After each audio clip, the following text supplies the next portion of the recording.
jeu eza koyinda bino moko bozomona.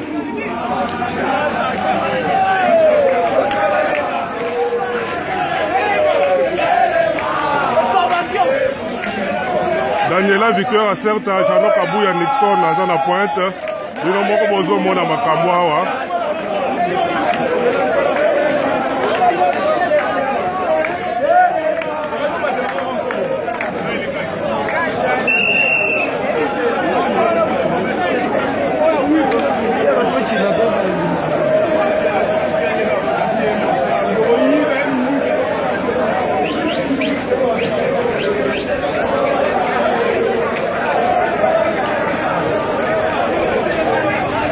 Tolobaka toza na terrain musala na biso Daniela Victoire Rosine Mbombo patient Sylvain Kaninda toza na pointe na marche awa.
Nous sacrés sont les témoins, nous sacrés les limoqués, c'est mon liberté. Et nous les bons à notre prospérité pour toujours.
Atandenge nini azokende Kabila azokende.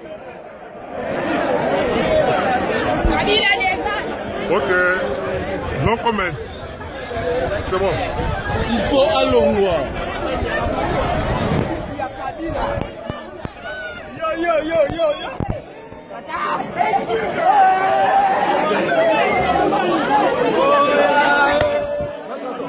Ah, oui. Congo.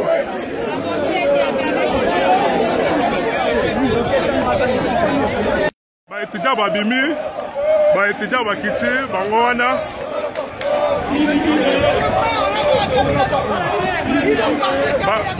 Ba étudiant babimi.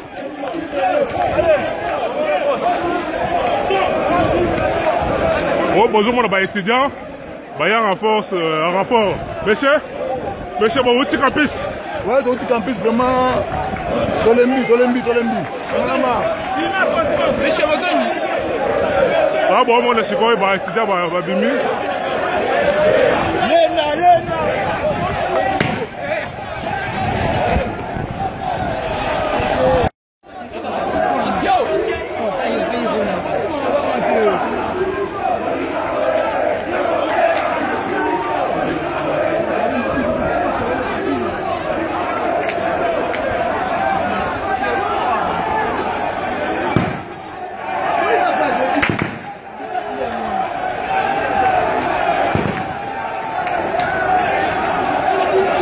Il va attaquer ce qu'on va policier. Ouais, va attaquer ma policier.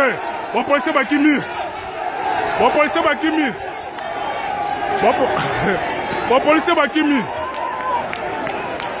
Oh, et indi. Bakagi policier kuna. Bakagi policier.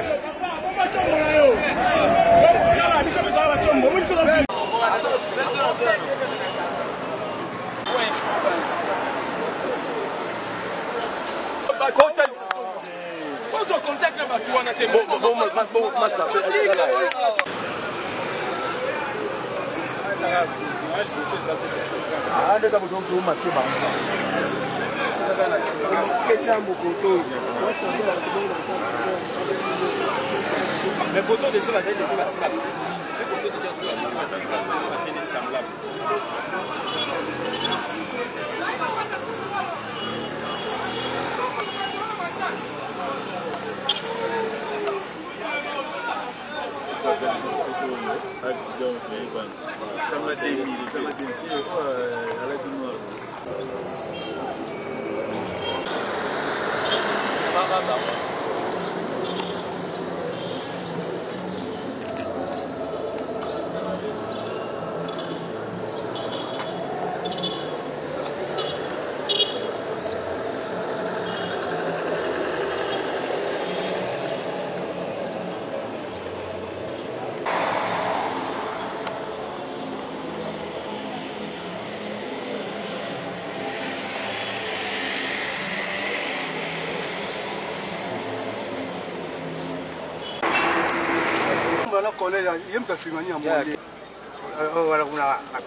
La paroisse, dans les bandes, dans la Gaïka, vous jouez.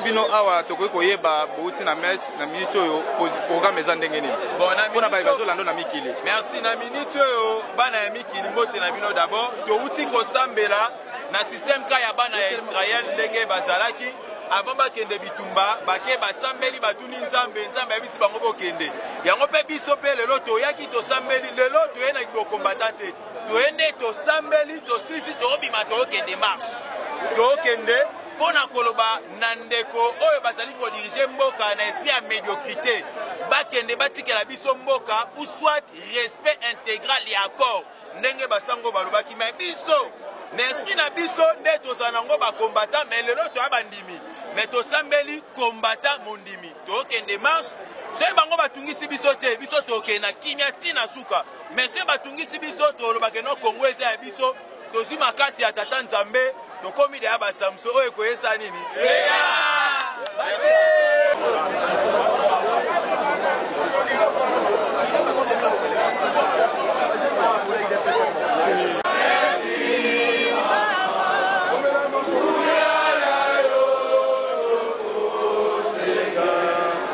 Oh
nini ekomeli bino na minute oyo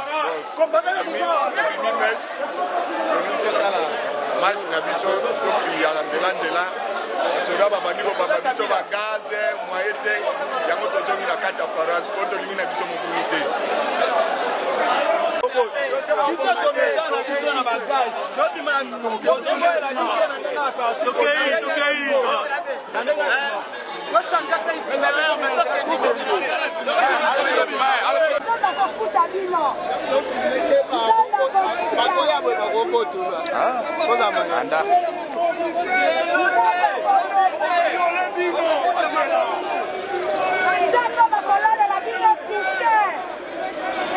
salaire ou bien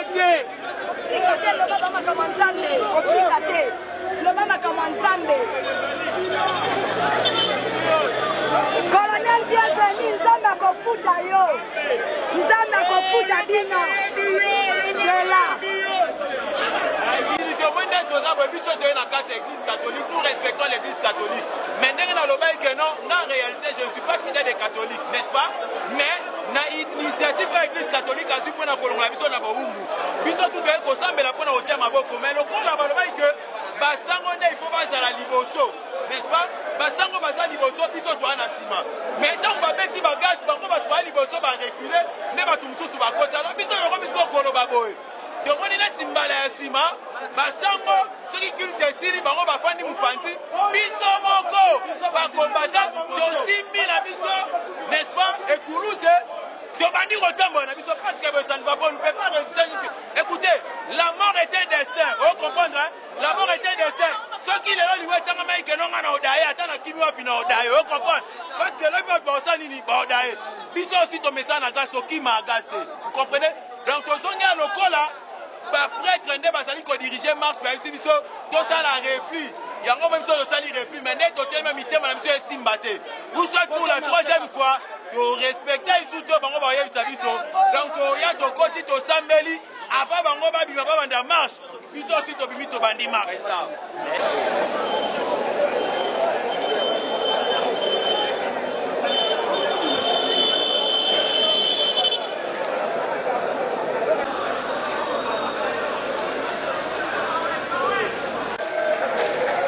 kaliji wanaitwa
ndenge nini okomi awa na Sainte-Thérèse ndenge bandeko ya komite ya coordination laïque basengaki na simamisa tudimaki longo na bakristo tutamboli na boulevard Lumumba tokomi penepene na Betani basuda bayaki babeti balacrymogène tufukamaki na losambo na nsima balekisi biso tutamboli tokosi penepene baye lisusu babeti balacrymogène bakristo bapanzani kasi basimbi biso te batiki biso toleka bakristo bakimi yango wana tokomi malembe tokoma awa na paroisse Sainte-Thérèse na bampate na yo est-ce que enregistré ba mort te ba blessé te pour le moment te ba blessé bazali te ba mort bazali te kaka omoni mission okomi balacrymogène de sali biso boye mais quelques soldats omoni babotolaki appareil botil pe na mbongo na bandeko bakristo merci.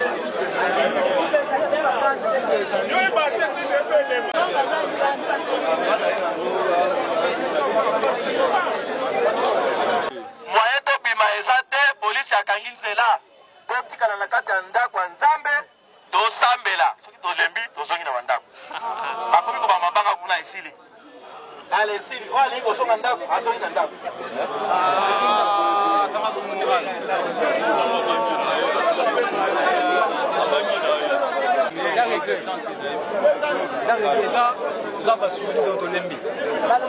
y a des démoralisation à cause de ça. Face à partisans qu'on appelle mais pour voir ensemble, bon, de éviter peut-être à la limite pour ma baisse là, donc respecter l'autorité. Mais est-ce qu'avant c'est pas éviter que ma baisse à la caca? Ma baisse à la caca, puis l'autorité va respecter le côté. Ils ont besoin de normalement respecter le côté. Donc tout ce fait au marché, ils doivent déterminer deuxième échec et pose à terre. Même moi dans la classe, quand même faire deuxième fois par an au bail. Comme elle est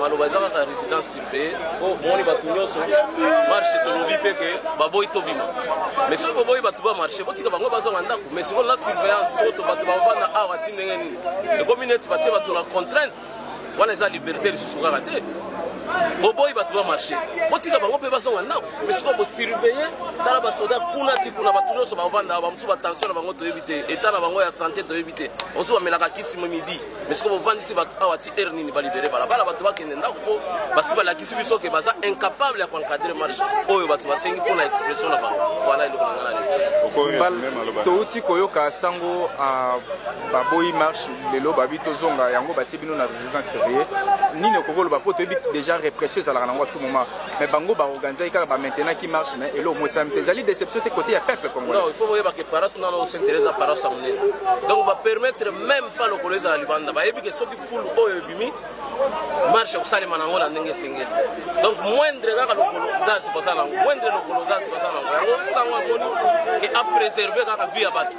Mais ba libérer pe bato lokolo bandimi ke bato bakende ndako oyo komi résidence surveillée ezaka ka façon ya ko réprimer bato yango na etaki lo ba tout notre ba libérer balabala to sito lo sango ayoka ina bango ba libérer bato bakende mais bazo permettre te bazaka frais ya ko botre bato ba téléphone na ko boka bagage na bango koyiba basaki koyiba so comprendre bango te mbali bose za ka boy yami ba yesu si yango oyo bango bakuluno bazo ko kotela bato na bandako kobuka bato biloko kozoka bato biloko bazomona bango te soki catholique ngata mbasa marche na ndenge na ye na bible na ye na chapelet na ye na lindala na ye bango batali boso ko kotelema pona catholique. Merci beaucoup. Bango ba soda wana. Nel oyo. Bienvenue Mario. Ba na ba paroisse union surtout. Ba paroisse union surtout. Ba policier ba encadrer ba tu ba bimiti moi de Stéphane Moulayi après ba écoute na embuscade ya ba na murande ba pandi ba tout. Mais biso awa je comprends pas. Yé commandant ya district awa olé ka protéger bandimi ya district na ye muto liboso azoya pour à pandi église. Est-ce ça normal? Hein? Est-ce que yé penza yé binzambe yebi ye? Hein? Wani ni obenge Mario. Ah? Ala la ndaka batu. Na mwasi moko bona kache 8.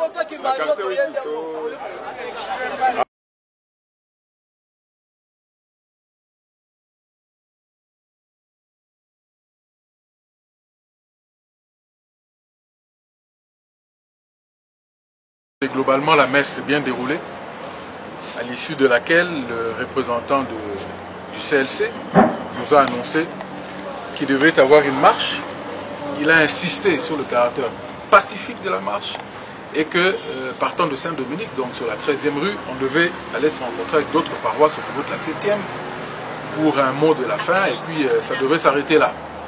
Alors, nous étions sortis, nous étions déjà sur la rue au moment où on s'alignait, on a à peine commencé la marche que malheureusement la police nous a encore une fois attaqué très brutalement. Aujourd'hui, il y a eu des grenades lacrymogènes dans tous les sens. Alors, le gros des manifestants sont allés se réfugier dans l'église. Les grenades lacrymogènes ont suivi dans l'église. Il y a malheureusement eu des mamans qui ont dû être réanimées, hein, parce que c'était vraiment, on avait l'impression d'être dans un champ de guerre, ce qui est totalement inacceptable pour des gens inoffensifs. S'il y avait des armes, c'était la Bible et les chapelets. On ne peut pas comprendre qu'à chaque fois qu'on doit parler de marche pacifique, il faudrait toujours que la riposte soit celle-là, mais nous disons que ce pouvoir peut faire tout ce qu'il veut. Ce ne sont pas leurs grenades, ce n'est pas la brutalité qui va nous fatiguer. À chaque fois qu'il faudrait qu'il y ait des marches, nous allons répondre, ils finiront par se fatiguer, et qu'ils le veuillent ou non, un jour, ils finiront par partir aussi. Nous avons appris que vous avez été assigné résidence surveillée. Est-ce que vous pouvez nous confirmer cela? Écoutez, c'est vrai que je vous ai dit tout à l'heure que le gros des manifestants était rentré. Oui, mais c'est pratiquement une résidence surveillée, parce que malgré que nous étions dans l'enclos de Saint-Dominique, ils étaient à l'extérieur, les policiers étaient à l'extérieur, on entendait des tirs et des grenades et des balles. Bon, en tout cas, c'était, comme j'ai dit tantôt, hein, ça ressemblait presque à une scène de guerre et c'est vraiment malheureux. Donc on était resté là, il y a à peine seulement que on vient de sortir. Malgré qu'on sort, on est sorti, on entend encore des grenades lacrymogènes, on entend encore des tirs. C'est totalement inacceptable. Si vous allez au niveau de Saint-Dominique, je peux vous demander d'y aller maintenant, vous allez trouver que c'est presque un champ de guerre. Il y a beaucoup de policiers qui sont là avec leurs véhicules et tout le reste. C'est pas normal. C'est totalement pas normal. Dans un pays qui se veut de droit, ce n'est pas normal. Et par rapport à l'Internet qui est coupé, qu'est-ce que vous pouvez réagir à chaud? Écoutez, vous savez, quand les gens savent qu'ils vont faire leur forfait, tel qu'ils l'ont fait aujourd'hui, ils ne voudraient pas qu'il y ait, évidemment des images. C'est ça qu'ils craignent. Ils craignent que le monde entier ne puisse voir presque en direct, aujourd'hui avec la nouvelle technologie, tout ce qui se passe, parce que c'est totalement inacceptable. Mais bon, de toute façon, ils coupent, ils finiront par remettre. Et ces images sont dans nos téléphones. Les gens finiront par voir. En fin de compte, c'est un cercle vicieux. Ils doivent simplement laisser Internet, parce qu'en fait, ils ne font absolument rien en coupant Internet. Et quel message lancerez-vous à tous les Congolais qui vous suivent? En tout cas, à tous les Congolais, c'est de dire, c'est notre pays. Nous devons nous battre absolument pour que demain, nous sommes dans un État véritablement démocratique, dans un État où il fera beau vivre pour tout Congolais. C'est possible, mais c'est clair qu'avec le pouvoir en place, ça ne peut pas se réaliser. Il est temps que nous puissions pousser les choses pour que l'alternance soit concrétisée afin que le Congo puisse véritablement partir sur de bons rails. Monsieur Augustin, merci. C'est moi qui vous remercie.